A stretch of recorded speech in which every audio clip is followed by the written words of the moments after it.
Jeremías 12. Correr con caballos y con los de a pie. A. La pregunta de Jeremías y la respuesta de Dios. 1:1-4. La pregunta de Jeremías a Dios. Justo eres tú, oh Jehová, para que yo dispute contigo. Sin embargo, alegaré mi causa ante ti. ¿Por qué es prosperado el camino de los impíos, y tienen bien todos los que se portan deslealmente? Los plantaste, y echaron raíces, crecieron y dieron fruto, cercano estás tú en sus bocas, pero lejos de sus corazones. Por la maldad de los que en ella moran, faltaron los ganados y las aves, porque dijeron, no verá Dios nuestro fin. Justo eres tú, oh Jehová, para que yo dispute contigo. Sin embargo, alegaré mi causa ante ti. Jeremías quería hacerle una pregunta a Dios, y lo hace de una manera apropiada, primero reconociendo y sometiéndose a la justicia de Dios.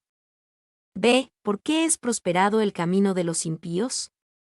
Jeremías hace una pregunta que también hizo Asaf, Salmo 73. Esperamos que sin orgullo, Jeremías entendía que él era justo y que la mayoría de los de Judá y Jerusalén eran malvados. Sin embargo, parecían prosperar, mientras que Jeremías sufría con frecuencia. Y esta es esa noble cuestión que ha ejercitado el ingenio y molestado a la mente de muchos sabios, tanto dentro como fuera de la iglesia. 2. Todo el libro de Jeremías muestra que hay una ley moral operando en el mundo, pero el profeta, dolido en este momento por el ataque contra su vida, Jeremías 11:21, clamaba con impaciencia para que Dios acelerara su proceso de juicio. Kundal. C.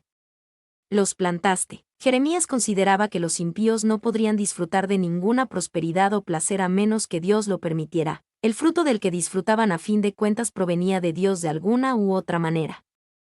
De cercano estás tú en sus bocas, pero lejos de sus corazones. Las personas que Jeremías tenía en mente eran aquellas que hacían una profesión de religión externa pero que, realmente no se interesaban por Dios ni las cosas de Dios. Pero tú, oh Jehová, me conoces, me viste, y probaste mi corazón para contigo. Jeremías contrasta su vida con la de los impíos, quizás los que lo amenazaron. Jeremías 11:18-19. Él sabía que su vida y su corazón eran probados ante Dios de una manera que las vidas de ellos no parecían serlo. Arrebátalos como a ovejas para el degolladero, y señálalos para el día de la matanza. En el capítulo anterior, Jeremías sentía que era como oveja para el degolladero, Jeremías 11:19. Él ora para que los malvados sean puestos ahora en el mismo lugar. Y, al pedirle que los aparte, es decir, que los santifique, para el día de la matanza, Jeremías está comparando a los malvados con los sacrificios de animales. Fain B. G. ¿Hasta cuándo estará desierta la tierra? Jeremías sentía que debido a que Dios no respondía a los impíos con juicio, traía luto incluso a la tierra. Su actitud de descuido, no ver a Dios nuestro fin, tenía un efecto incluso en el mundo natural. 2:5-6. La respuesta de Dios a Jeremías. Si corriste con los de a pie, y te cansaron, ¿cómo contenderás con los caballos? Y si en la tierra de paz no estabas seguro, ¿cómo harás en la espesura del Jordán? Porque aún tus hermanos y la casa de tu padre, aún ellos se levantaron contra ti, aún ellos dieron grito en pos de ti. No los creas cuando bien te hablen. Si corriste con los de a pie, y te cansaron, ¿cómo contenderás con los caballos? La respuesta de Dios a Jeremías era poderosa y profunda. Sin responder directamente a la pregunta, se da una respuesta más completa en el Salmo 73. Dios anima a Jeremías a considerar su desafío actual como una preparación para desafíos mayores por venir. Y Jeremías ciertamente estaba en un desafío como una carrera reñida con los de a pie. Existía un tipo de esfuerzo espiritual, mental y emocional involucrado con la persecución por parte de los de su aldea de Anatot, la pregunta con referencia a la prosperidad de los impíos y porque parecía que Dios no estaba haciendo justicia con ellos. Sin embargo, incluso con la apreciación de ese desafío, había mayores desafíos por venir. Por analogía, Jeremías podría esperar correr contra caballos en el futuro. Necesitaba aprender a confiar en Dios y aprovechar su fuerza en su desafío actual, a fin de prepararlo para los desafíos más grandes en el futuro. 3. Si le resultaba difícil en Anatot, ¿cómo le iría en Jerusalén? Más tarde, Jeremías tendría que pasar una noche en el cepo, Jeremías 20, 1:3. Confinamiento en una cisterna, Jeremías 38, 6, y encarcelamiento en el patio de la guardia, Jeremías 28 horas y 13 minutos. Los problemas que estaba teniendo en Anatot no eran nada comparados con los problemas que tendría más tarde en Jerusalén, Babilonia o Egipto. Writing. B. Y si en la tierra de paz no estaba seguro, ¿cómo harás en la espesura del Jordán? Esta analogía proporciona la misma lección que la analogía de los de a pie y los caballos. La circunstancia actual es un desafío, pero uno mayor aguarda. Y, si te quejas de las cosas simples que Dios ya te ha pedido que hagas, entonces te falta la fuerza espiritual para hacer lo que Él quiere que hagas a continuación. Writing. 2. El efecto de las preguntas debe haber sido el de enfatizar el sentido del profeta de su propia debilidad, y así conducirlo a una dependencia aún más completa de Dios. Morgan. 3. Dios nunca nos llama a contender con jinetes, hasta que nos haya entrenado con la menor tensión de contender con hombres a pie. Morgan. 4. Parece haber tenido un poco de miedo de la gente entre la que vivía. Evidentemente lo habían perseguido mucho, se habían burlado de él y se habían reído de él, pero Dios le dice que ponga su rostro como pedernal, y que no se preocupe por ellos, porque, dice él, si les tienes miedo, ¿cómo harás en la hinchazón del Jordán? Esto debería ser una reprensión para todo cristiano que está sujeto al temor del hombre. Spurgeon. Hubo espesura del Jordán. La región que rodeaba el Jordán era un lugar de vegetación selvática. La guarida de leones, Jeremías 49 horas y 19 minutos, 50 horas y 44 minutos. Thompson. C. Porque aún tus hermanos y la casa de tu padre, aún ellos se levantaron contra ti. Para Jeremías, el desafío menor fue la adversidad y el odio que enfrentaba de parte de los hombres de Anatot. Jeremías 11:21, hombres de su propia aldea y familia. El mayor desafío era la multitud que habían convocado contra él. D. No los creas cuando bien te hablen. La adversidad abierta era otro ejemplo de desafío menor. El mayor desafío sería cuando bien te hablen y los halagos que otros usarían contra Jeremías. D. Judá y sus enemigos. 1, 7-9. Dios abandona a su pueblo a sus enemigos. He dejado mi casa, desamparé mi heredad, he entregado lo que amaba mi alma en mano de sus enemigos. Mi heredad fue para mí como león en la selva, contra mí dio su rugido, por tanto, la aborrecí. ¿Es mi heredad para mí como ave de rapiña de muchos colores? ¿No están contra ella aves de rapiña en derredor? Venid, reuníos, vosotras todas las fieras del campo, venid a devorarla. Ah, he dejado mi casa, desamparé mi heredad. Jeremías habla al futuro cuando Dios entregará al pueblo que amaba mi alma en mano de sus enemigos. Y, la referencia a la casa no es al templo sino a la gente. Mi casa es paralela a mi heredad, herencia, una designación familiar para el pueblo de Israel en el Antiguo Testamento. Thompson. B. Mi heredad fue para mí como león en la selva, contra mí dio su rugido, por tanto, la aborrecí. Según la profecía de Jacob en Génesis 49, 9, se suponía que Judá era el león de Dios. Cumplieron el papel de león, pero rugían contra Dios en lugar de por él era un rugido de rebelión. Y, el pueblo está furioso contra mí, como león furioso, braman contra su Dios. Han procedido a los actos más abiertos de la iniquidad más flagrante. Clarke. 2. Jeremías no se refiere a odio, en el sentido de una emoción violenta y de enojo. Lo que significa es que Dios tenía la intención de realizar un acto de rechazo a su pueblo, al menos por un tiempo. Iba a desheredarlos. Writing. C. Es mi heredad para mí como ave de rapiña de muchos colores.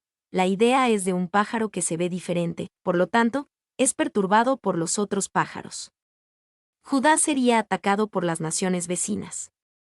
Y, la rebelde Judá ahora será tan conspicua como un ave de muchos colores, cuyo plumaje inusual provoca la enemistad de otros depredadores. Harrison. 2, 10-13, la cosecha dolorosa de la tierra. Muchos pastores han destruido mi viña, hollaron mi heredad, convirtieron en desierto y soledad mi heredad preciosa. Fue puesta en asolamiento, y lloró sobre mi desolada, fue asolada toda la tierra, porque no hubo hombre que reflexionase. Sobre todas las alturas del desierto vinieron destruidores. Porque la espada de Jehová devorará desde un extremo de la tierra hasta el otro, no habrá paz para ninguna carne. Sembraron trigo, y segaron espinos, tuvieron la heredad, mas no aprovecharon nada. Se avergonzarán de sus frutos, a causa de la ardiente ira de Jehová. Fue puesta en asolamiento, y lloró sobre mí desolada, cuando venga el juicio sobre la tierra de Judá. La tierra quedará desolada porque no habrá quien la cuide, no hubo hombre que reflexionase. Y el hebreo usa la figura familiar de un pastor como líder de personas, no necesariamente en lo espiritual. Trapp señala, aquellos que antes eran llamados bestias, Jeremías 12:9, aquí son llamados pastores, es decir, los capitanes de Nabucodonosor. 2. El texto hebreo juega fuerte con la palabra desecho, desolada, en los versículos 10 y 11. Es imposible captar la fuerte asonancia en inglés, pero el efecto en hebreo es sorprendente. Hay una sensación de integridad y finalidad en las palabras. Thompson. Se avergonzarán de sus frutos, a causa de la ardiente ira de Jehová. Dios habla a los invasores babilonios, advirtiéndoles que no deberían tener placer ni satisfacción en sus frutos de las ciudades de Judá. Tendrían que enfrentarse con la ardiente ira de Jehová. Y todos sus proyectos fracasarán, ninguna de sus empresas tendrá éxito. Son enemigos de Dios y, por lo tanto, no pueden recibir su bendición. Clarke. 3. 14 a 15, una promesa de retribución y una promesa de restauración. Así dijo Jehová contra todos mis malos vecinos, que tocan la heredad que hice poseer a mi pueblo Israel. He aquí que yo los arrancaré de su tierra, y arrancaré de en medio de ellos a la casa de Judá. Y después que los haya arrancado, volveré y tendré misericordia de ellos, y los haré volver cada uno a su heredad y cada cual a su tierra. Los arrancaré de su tierra. Dios advierte a los que atacarían y exiliarían a Israel, que Él también los arrancaría de su tierra. Aunque Dios los usó como un instrumento de su juicio, los juzgaría por su maldad y brutalidad contra Judá. Y Dios llama a estas naciones, mis malos vecinos, sin embargo, los usaría para castigar a su pueblo. Dios a menudo usa a una nación inicua para azotar a otra, y luego azota al azotador con otro azote. En algunos lugares, un delincuente que era condenado a la horca se convertía en el verdugo común del condado, él mismo estando todavía condenado a muerte. Clarke. Y arrancaré de en medio de ellos a la casa de Judá. Dios se encargaría de los invasores, el imperio babilónico, pero también cuidaría de su pueblo, y los traería de regreso. Arrancaré un remanente para regresar a la tierra y a la promesa una vez más. Se volveré y tendré misericordia de ellos, y los haré volver cada uno a su heredad y cada cual a su tierra. La promesa del exilio y el juicio era segura, pero también lo era la promesa de misericordia y regreso.